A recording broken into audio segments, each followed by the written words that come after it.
बहुत बहुत स्वागत है आप सभी का आपके अपने चैनल प्रिंस लर्निंग सेंटर में। और आज की इस वीडियो में हम बात करने वाले हैं BA first year first semester sociology के very important question and answer की बात करने वाले हैं। तो अगर आपने सोशियोलॉजी में अभी कुछ भी तैयार नहीं किया, कुछ भी नहीं पढ़ा हुआ है, तो आपको घबराने की कोई ज़रूरत नहीं है। आज की इस वीडियो में हम सोशियोलॉजी के महत्वपूर्ण प्रश्न और उसके आंसर को कर रहे होंगे। तो यह वीडियो आपके लिए बहुत ही महत्वपूर्ण है। अगर आपने इस चैनल को सब्सक्राइब नहीं किया तो चैनल को सब्सक्राइब कर बेल आइकन को ऑन कर दीजिएगा, ताकि आने वाली वीडियोज़ का नोटिफिकेशन आपको मिलता रहे। तो आइए देखते हैं कि सोशियोलॉजी के कौन कौन से महत्वपूर्ण प्रश्न हैं जो कि आपकी परीक्षा के लिए बहुत ही महत्वपूर्ण है। तो सबसे पहला प्रश्न है कि सामाजिक एकीकरण की प्रक्रिया का वर्णन कीजिए। सामाजिक एकीकरण क्या है, इसकी प्रक्रिया को समझाइए। तो सामाजिक एकीकरण क्या होता है? देखिए, सामाजिक एकीकरण वह प्रक्रिया है जिसके माध्यम से समाज के विभिन्न वर्गों, जातियों, धर्मों, भाषाओं और संस्कृतियों के बीच एकता, समरसता और सहयोग की भावना उत्पन्न होती है। यह एक ऐसी प्रणाली है जो विविधता के बीच सामंजस्य स्थापित करती है। तो सामाजिक एकीकरण क्या है? सामाजिक एकीकरण एक प्रक्रिया है। कैसी प्रक्रिया है? जिसके माध्यम से समाज के विभिन्न वर्गों में, जातियों में, धर्मों में, भाषाओं और संस्कृतियों के बीच एकता, समरसता और सहयोग की भावना उत्पन्न होती है। यह एक ऐसी प्रणाली होती है जो कि विविधता के बीच असामंजस्य स्थापित करने का कार्य करती है। तो ये सामाजिक एकीकरण है। इंपॉर्टेंट क्वेश्चन है, इंपॉर्टेंट क्वेश्चन है, आपको तैयार जरूर करना है। ठीक, एकीकरण के प्रमुख आयाम निम्नलिखित हैं। एकीकरण के आयाम कौन कौन से हैं, आइए आयाम को देखें। तो सबसे पहला जो आयाम है इसका कि संवैधानिक व्यवस्था में जैसे कि कानून और संविधान समाज के सभी वर्गों को समान अधिकार देकर एकीकरण को बढ़ावा देता है। तो एकीकरण को बढ़ावा कैसे मिलता है? कानून व्यवस्था के अनुसार कानून जो है समाज के सभी वर्गों पर समान रूप से लागू होता है और जिसके कारण एकीकरण को बढ़ावा मिलता है।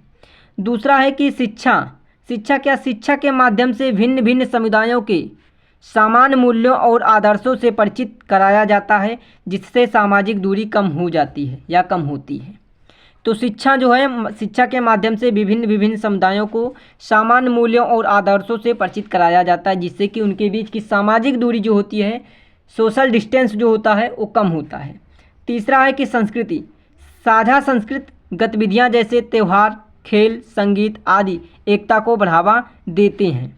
चौथा पॉइंट है कि आर्थिक सहयोग समान आर्थिक अवसरों के माध्यम से वर्ग संघर्ष को कम किया जाता है और समाज में समरसता लाई जाती है या लाई जा सकती है। और भारत जैसे विविधताओं वाले देशों में सामाजिक एकीकरण सामाजिक स्थिरता, लोकतंत्र और राष्ट्रीय एकता की आधारशिला है। क्या है? भारत जैसे विविधताओं वाले देश में एकीकरण जो है सामाजिक है, स्थिरता और लोकतंत्र जो है राष्ट्रीय एकता की आधारशिला मानी जाती है। तो ये प्रश्न आपका जो था कि सामाजिक एकीकरण प्रक्रिया का वर्णन कीजिए, तो ये सामाजिक एकीकरण होता है और इसका वर्णन इस प्रकार होता है।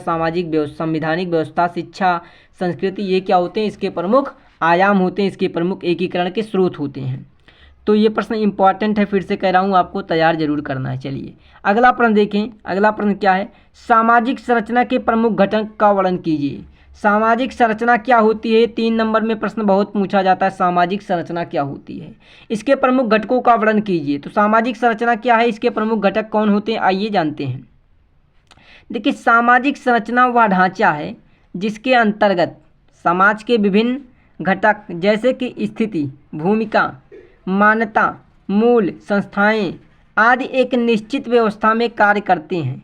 यह समाज के संचालन और संतुलन का आधार है, या समाज के संचालन और संतुलन का आधार माना जाता है। तो ये सामाजिक संरचना के प्रमुख घटक हैं। सामाजिक संरचना है, ठीक। सामाजिक संरचना को इस शब्दों में कहते हैं, सामाजिक संरचना एक ढांचा होता है। क्या होता है? संरचना की बात करें, सामाजिक संरचना की तो एक ढांचा होता है जिसके अंतर्गत हम क्या बात करते हैं, समाज के विभिन्न घटकों, कौन कौन से घटक जैसे कि स्थिति, भूमिका, मान्यता, मूल, संस्थाएं एक निश्चित व्यवस्था में कार्य करती हैं। यह समाज के संचालन और संतुलन का आधार होता है। अब इसके प्रमुख घटकों की बात करें, इसके प्रमुख घटकों का वर्णन करना है, तो प्रमुख घटक कौन कौन से होते हैं? सबसे पहला होता है सामाजिक स्थिति। पहला घटक क्या है? फर्स्ट घटक जो होता है वो सामाजिक स्थिति। तो समाज में व्यक्ति का स्थान यह जन्म, जाति, लिंग या उपलब्धि शिक्षा कार्य पर आधारित होता है। ठीक। दूसरा है कि भूमिका, रोल क्या होता है इनका, स्थिति के अनुरूप व्यक्ति से अपेक्षित व्यवहार, जैसे कि एक शिक्षक की भूमिका पढ़ाना है। ठीक। तीसरा पॉइंट है मान्यता, नॉर्म्स। ठीक। समाज द्वारा स्वीकृत व्यवहार के नियम जिन्हें व्यक्ति को अपनाना होता है वो मान्यता कहलाती है। ठीक। अगला पॉइंट है मूल्य, वैल्यू। तो मूल्य समाज द्वारा मान्य नैतिक मानदंड, जैसे कि ईमानदारी, सत्यता, ये क्या होता है, मूल्य होता है। पांचवा पॉइंट है कि संस्थाएं वे होती हैं, वे संगठित ढांचे जो समाज की आवश्यकताओं को पूरा करते हैं, जैसे कि परिवार, विवाह, शिक्षा, ये सब क्या हैं, संस्थाएं हैं। ये क्या होते हैं, संगठित ढांचे जो समाज की आवश्यकताओं को पूरा करने का कार्य करते हैं। परिवार जो होता है ये समाज की आवश्यकताओं को पूरा करता है, विवाह जो होता है ये भी पूरा करता है, शिक्षा जो है समाज की आवश्यकताओं को पूरा करने का कार्य करते हैं। ये सभी घटक मिलकर सामाजिक संरचना का निर्माण करते हैं और समाज को संगठित एवं स्थिर बनाए रखते हैं। ये सारे घटक जो होते हैं, जो पांच घटक आपने देखा, ये 5 घटक और घटक होते हैं, बहुत सारे घटक होते हैं, लेकिन ये 5 जो घटक हैं इन सभी को अगर मिला दिया जाता है तो एक सामाजिक संरचना बन जाती है, जिससे कि समाज को संगठित और स्थिर बनाया जा सकता है या बनाए रखते हैं ये घटक। तो ये प्रश्न है सामाजिक संरचना और उसके प्रमुख घटक, तो जिसका आंसर इस प्रकार होगा आपका। तो 3 नंबर के लिए बहुत ही महत्वपूर्ण प्रश्न है। ठीक। चलिए अगला प्रश्न देखें। अगला प्रश्न आपका क्या है, तो है समाजशास्त्र और मानव शास्त्र में अंतर कीजिए। वेरी वेरी इंपॉर्टेंट प्रश्न है आपका ये, समाजशास्त्र और मानव शास्त्र में क्या अंतर है। ठीक। बहुत ही महत्वपूर्ण प्रश्न है, आप इसको वेरी वेरी इंपॉर्टेंट क्वेश्चन कह सकते हैं। ठीक। तो बहुत ही महत्वपूर्ण है। तो आइए देखते हैं समाजशास्त्र और मानव शास्त्र में क्या अंतर होता है। एक है कि समाजशास्त्र, दूसरा है मानव शास्त्र। ये कभी कभी डायरेक्ट एग्जाम में आता है, समाजशास्त्र से आप क्या समझते हैं, मानव शास्त्र से आप क्या समझते हैं, डायरेक्ट ऐसे पूछता है। लेकिन यहाँ पर डिफरेंस कह रहा है, तो समाजशास्त्र मानव शास्त्र में क्या डिफरेंस है, साम्यता एवं साम्यता स्पष्ट कीजिए। ठीक। तो सबसे पहले बात करते हैं समाजशास्त्र और मानव शास्त्र दोनों सामाजिक विज्ञान की महत्वपूर्ण शाखाएं हैं। जैसा कि समाजशास्त्र जो है और मानव शास्त्र जो है ये क्या है, ये दोनों सामाजिक विज्ञान की महत्वपूर्ण शाखाएं हैं जो मानव जीवन और समाज के अध्ययन से जुड़ी हैं, समाजशास्त्र समाज का अध्ययन करता है, मानव शास्त्र मानव का अध्ययन करता है। यद्यपि इन दोनों में कई समानताएं हैं, फिर भी अध्ययन की दिशा, विधि, दृष्टिकोण से अनेक अंतर पाए जाते हैं। यद्यपि इनके अंतर्गत कई सारी समानताएं हैं, लेकिन इनके अध्ययन की दिशा से देखा जाए, अध्ययन के दृष्टिकोण से देखा जाए, अध्ययन की विधि से देखा जाए तो इनमें अनेक अंतर पाए जाते हैं, बहुत सारे अंतर पाए जाते हैं।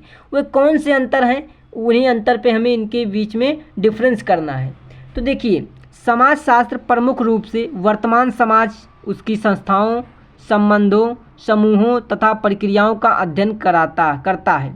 समाजशास्त्र क्या है, समाजशास्त्र जो है ये मुख्य रूप से वर्तमान समाज कैसा है, उसकी संस्थाएं, संबंधों, समूहों तथा प्रक्रियाओं का अध्ययन करता है। यह जानने की कोशिश करता है कि समाज में विभिन्न घटक कैसे आपस में जुड़े हैं। समाजशास्त्र क्या करता है, समाजशास्त्र यह जानने की कोशिश करता है, यह जानने का प्रयास करता है कि समाज में जो विभिन्न घटक हैं वे एक दूसरे से आपस में किस तरह से जुड़े हुए हैं। ये समाजशास्त्र देखने का, समझने का, जानने का प्रयास करता है, और कैसे वे एक दूसरे को प्रभावित करते हैं, और जो जुड़े हुए हैं एक दूसरे से, समाज में एक दूसरे से घटक जुड़े हुए हैं और वे घटक एक दूसरे को प्रभावित कैसे कर रहे हैं, एक दूसरे पर कितना आश्रित हैं, उन पर कितना प्रभाव पड़ रहा है एक का दूसरे पर, इनका अनुसरण करने के लिए उनको जानने की कोशिश करता है। समाजशास्त्र का उद्देश्य आधुनिक और नगरीय समाजों की सामाजिक संरचना को समझना होता है। समाजशास्त्र का जो उद्देश्य होता है ऑब्जेक्टिव ये होता है कि आधुनिक और नगरीय समाज, आधुनिक समाज जो है, नगरीय समाज जो है, उनकी सामाजिक संरचना को समझना होता ही इनका उद्देश्य होता है समाजशास्त्र का। ठीक। उसके बाद अब बात करें मानव शास्त्र क्या है, तो मानव शास्त्र मुख्य रूप से प्राचीन, पारंपरिक एवं जनजातीय समाजों का अध्ययन करता है। मानव शास्त्र क्या होता है, मानव शास्त्र मुख्य रूप से प्राचीन परंपराओं का अध्ययन करता है, जनजातियों का अध्ययन करता है, जनजातियों में जो समूह होते हैं, समाज होते हैं, उनका अध्ययन करता है। यह मानव की उत्पत्ति, उनका विकास, संस्कृति, प्रथाओं, रीति रिवाज और जीवन शैली की गहराई से अध्ययन करता है।